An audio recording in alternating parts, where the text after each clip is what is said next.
Bonjour à tous, c'est Eric de Neken et dans ce nouveau cours en ligne, je vais vous présenter la fabrication d'un étui moulé pour téléphone portable avec le repoussage 3D d'une carte Koi, que voici. Comme d'habitude, n'hésitez pas à commenter, liker, partager mes vidéos et je vous souhaite un bon visionnage. Pour commencer à patronner l'étui de ce téléphone, j'ai réalisé une pièce de bois aux dimensions du téléphone. J'ai pris une chute de cuir qui va me permettre de déterminer la largeur et la hauteur de ma pièce de cuir.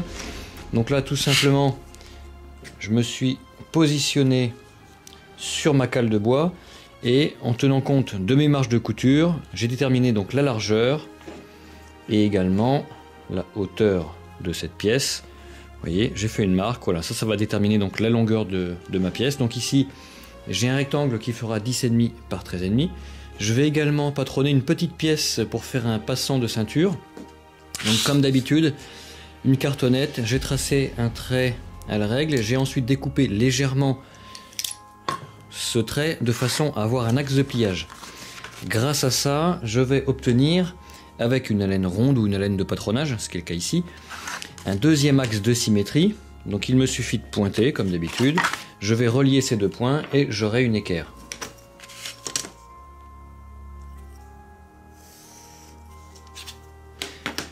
Ce trait, je peux également le découper, ce qui me permettra d'avoir un second axe de pliage. Je vais maintenant pouvoir dessiner autour de mon repère mon passant. Mon passant va faire à peu près 11,5 cm de hauteur. Je me suis placé un repère ici à 5,75, donc le milieu. Je vais simplement, grâce à mes axes de pliage, déterminer comme ça la taille précise de mon passant.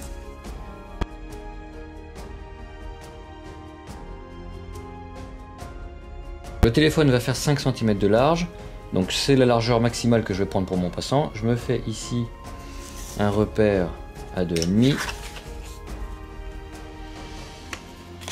et je fais mon marquage. Voilà, comme ça, et je sais ici que ça va me donner la largeur maximale. Ici, je vais faire un peu plus petit aux extrémités de mon passant. Je vais prendre par exemple 4, donc ici je me base sur 2. Je transfère mon pointage, je le fais également de l'autre côté.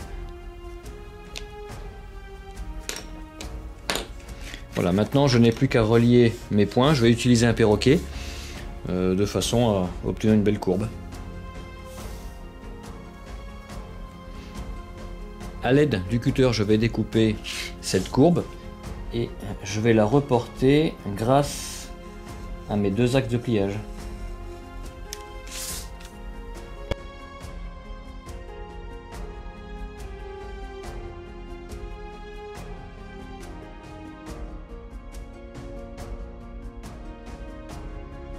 Et si la découpe n'était pas parfaite, je peux également, grâce à mes axes de pliage, donc voilà, plier mon patron et venir poncer comme ça légèrement les tranches pour vraiment obtenir un patron parfaitement symétrique.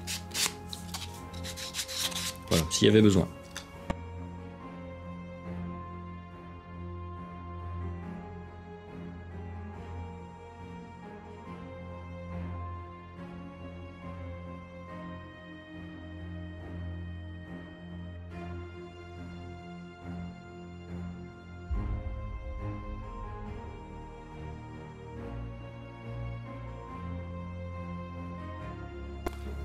Afin d'apporter une petite touche décorative et également pour raffiner le passant de ceinture, je vais réaliser un trou de 25 mm au milieu de celui-ci. Voilà, comme ça, une fois plié, on aura cette esthétique. Le patron d'un autre objet, ici c'est simplement une assise de tabouret. Donc je me suis servi de l'extrémité ici comme d'un perroquet pour pouvoir tracer une zone que je vais découper qui permettra de prendre plus facilement le téléphone.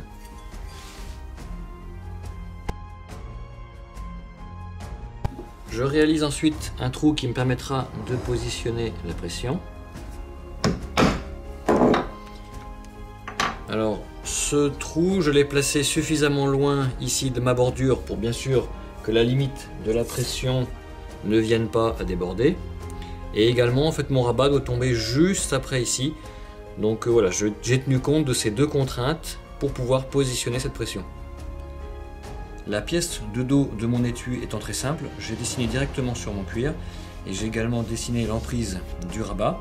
Donc je vais découper cette pièce et ici je vais casser les angles avec un emporte-pièce rond afin de limiter les risques de déchirure entre vraiment la pièce de dos et la zone du rabat.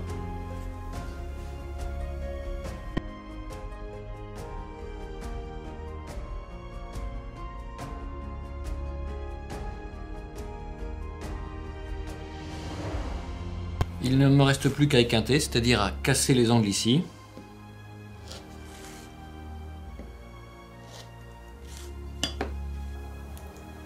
Mes trois pièces sont prêtes, il ne me reste plus maintenant qu'à passer à la phase sculpture.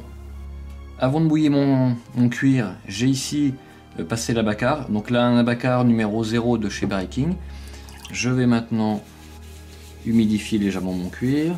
Donc comme d'habitude, hein, je peux le faire à l'éponge ou avec un spray. Le tout c'est que ce soit homogène.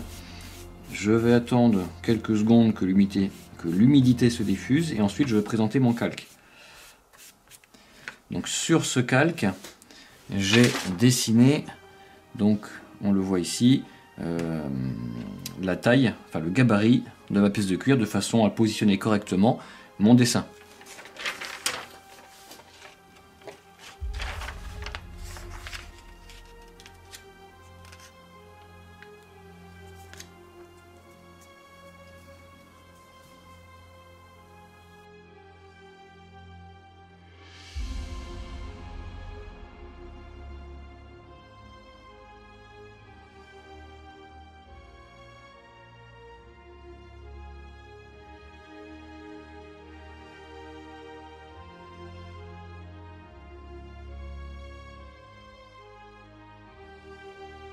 Comme je vais faire un petit peu de repoussage 3D, je vais commencer tout de suite à utiliser les bevelers et je viendrai dans un second temps, dans les zones où j'en aurai besoin, utiliser le swivel.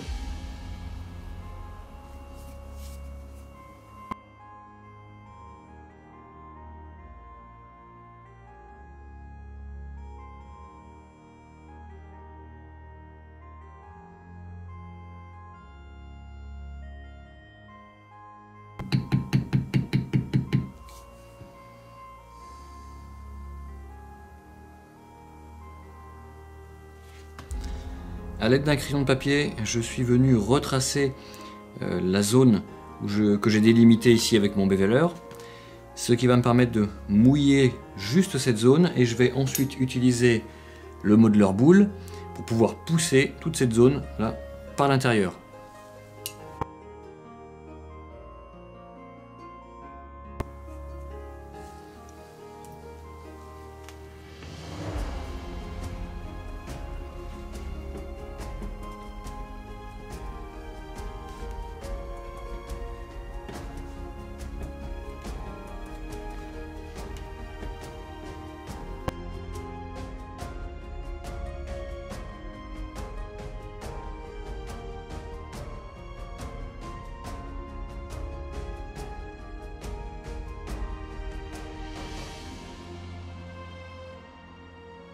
J'ai préparé ma pâte à bois, que voici. C'est une pâte à bois que j'achète en poudre, à laquelle je mélange un peu d'eau pour obtenir exactement la consistance dont j'ai besoin, donc ni trop sec ni trop liquide.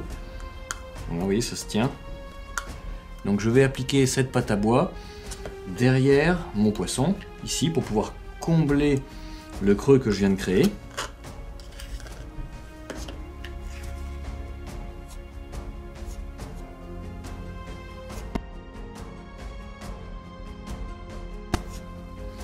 Et une fois sec, je pourrai continuer mon travail de sculpture sur le poisson lui-même, car il sera soutenu par la pâte à bois.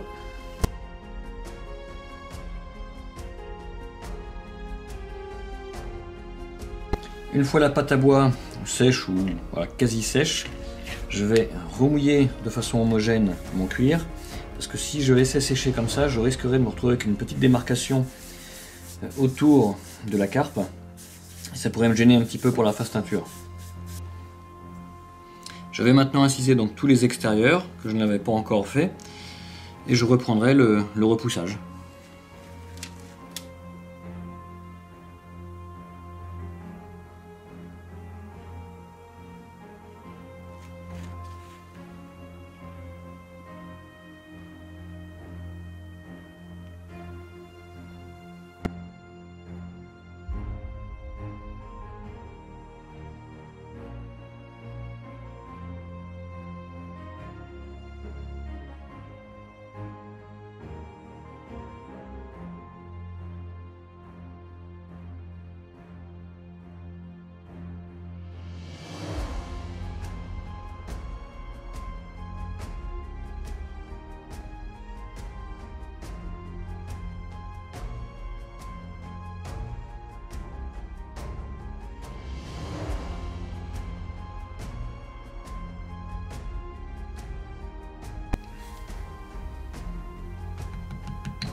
Je vais maintenant créer les écailles avec le matoir qui s'appelle le U858, donc qui fait partie de la famille des Mulfoot.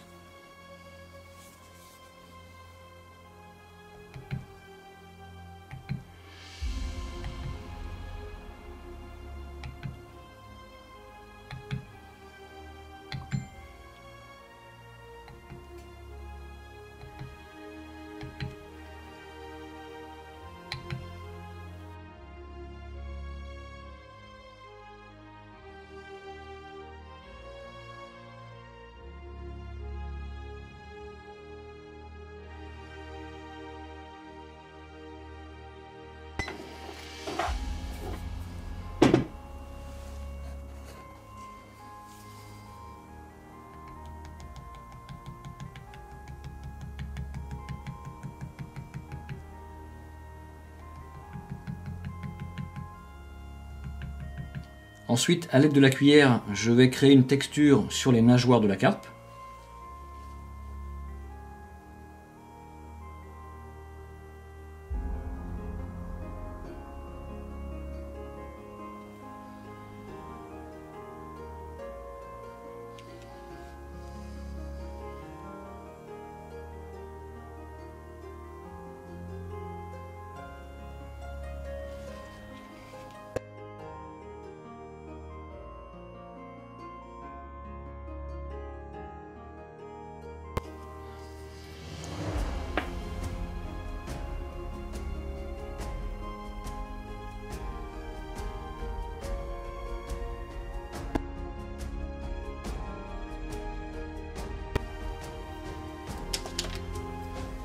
Avant d'attaquer la phase de teinture, ici, je vais mettre en forme Donc cette partie de cuir qui devra parfaitement épouser le téléphone portable. Donc je mouille bien. Et ensuite je vais faire la mise en forme à l'aide de la lissette.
Je prépare ici ma teinture bleue, alors comme elle n'est pas stable à cause de la faculté du cuir à bronzer, donc à prendre une couleur un peu orangée, marron, je vais mélanger, c'est ce que j'ai commencé à faire ici, du blanc avec du bleu. Donc je récupère du blanc, et là le blanc, pas juste du liquide, je vais vraiment chercher une pâte au fond, voilà comme ça, au fond de mon pot de blanc que j'avais laissé s'évaporer un certain temps. Bon là j'en ai déjà pas mal. Voilà. Et je vais ensuite mettre quelques petites gouttes de bleu.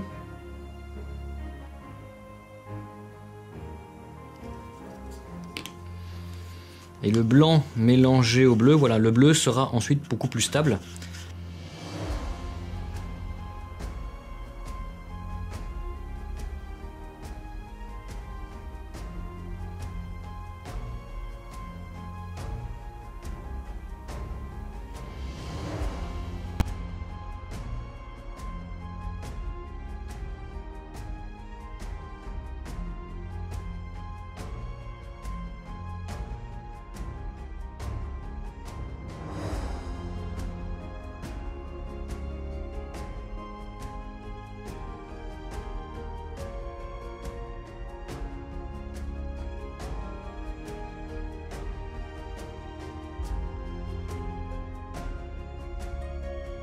Pour le corps de la carpe, je pars ici par contre avec des teintures pures.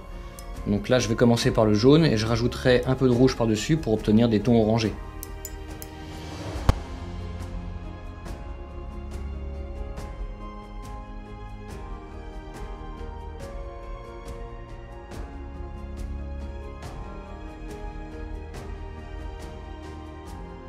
Je viens maintenant appliquer un petit peu de rouge grâce au chiffon.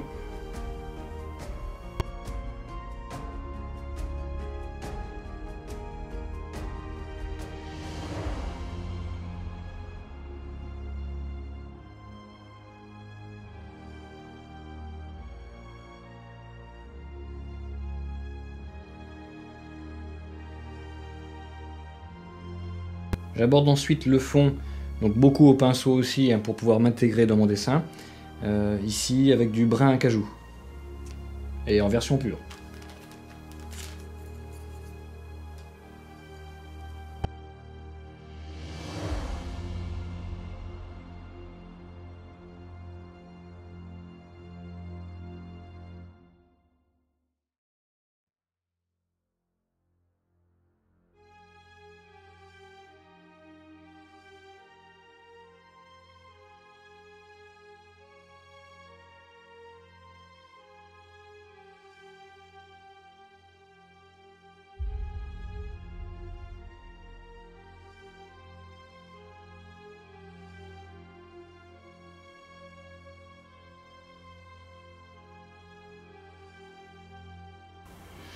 Dans la foulée, les autres pièces ont été teintées, les tranches ont été également donc teintées, passées à la gomme arabique et astiquées.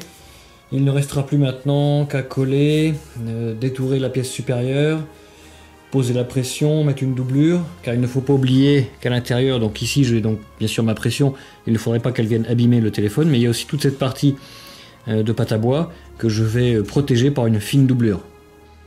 pose de la pression donc avant de mettre la doublure.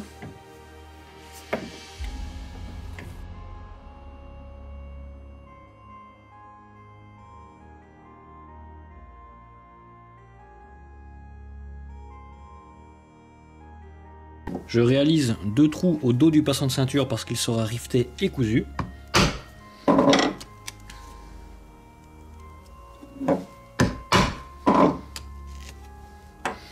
J'ai préparé ici mon guide de couture et j'ai également passé la griffe, ici une molette numéro 8. Je perce bien sûr également le dos de l'étui.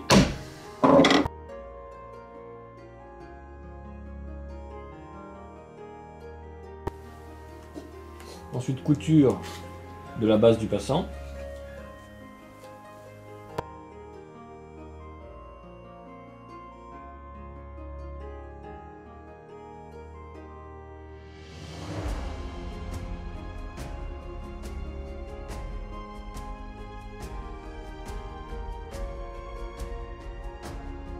Je tape la couture et ensuite je rentrerai le petit bout de fil ici avec la laine ronde et un peu de colle vinylique.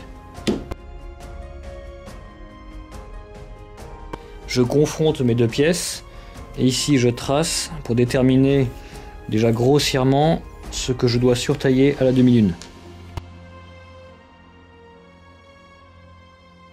Je colle mes pièces et ensuite je les mettrai au contact.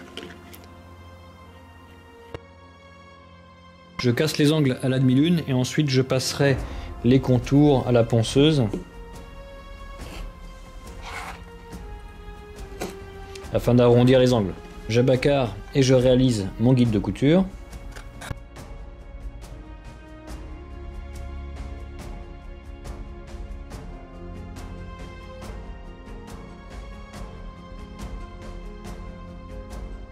Et juste avant d'entamer la couture, j'ai surtaillé dans les angles ici la pièce inférieure de l'étui.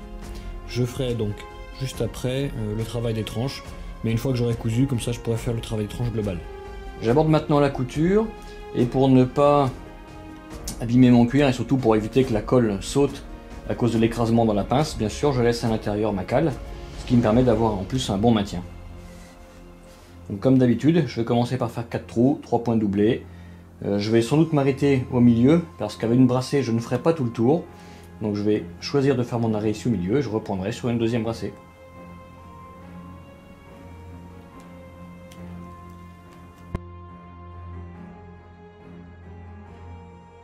Le repoussage 3D c'est bien, mais comme vous voyez, ça m'offre un serrage un peu moyen, ça me fait un pivot là au niveau de la carpe.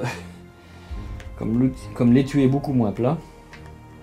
Mais bon, ça va le faire quand même.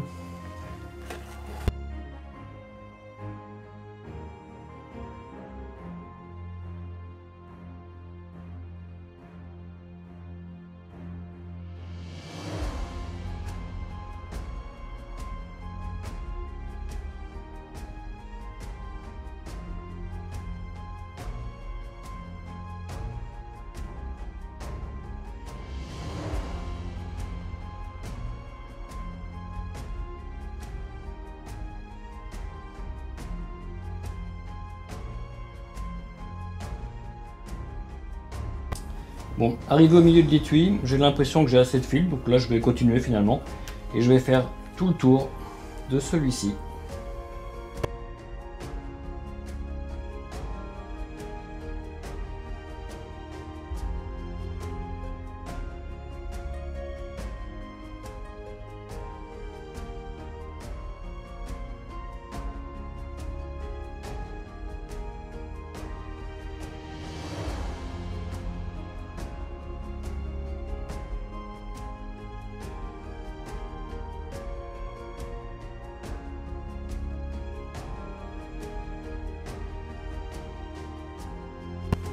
Comme d'habitude, je viens taper des coutures et je rentrerai les extrémités du fil que je viens de couper avec un peu de colle vinylique.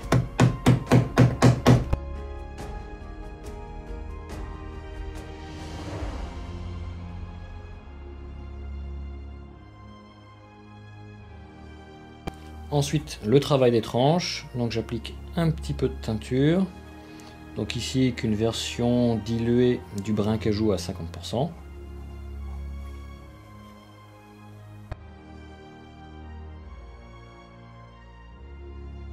Et ensuite, un peu de gomme arabique.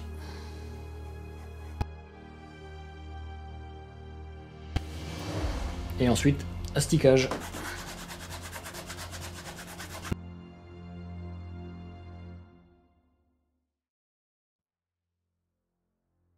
La seconde partie de la pression est posée. Maintenant, je vais prendre un petit peu de peinture.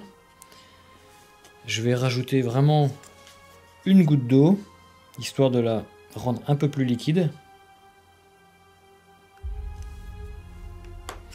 Et je vais en appliquer sur la carpe pour lui donner un petit effet un peu plus doré.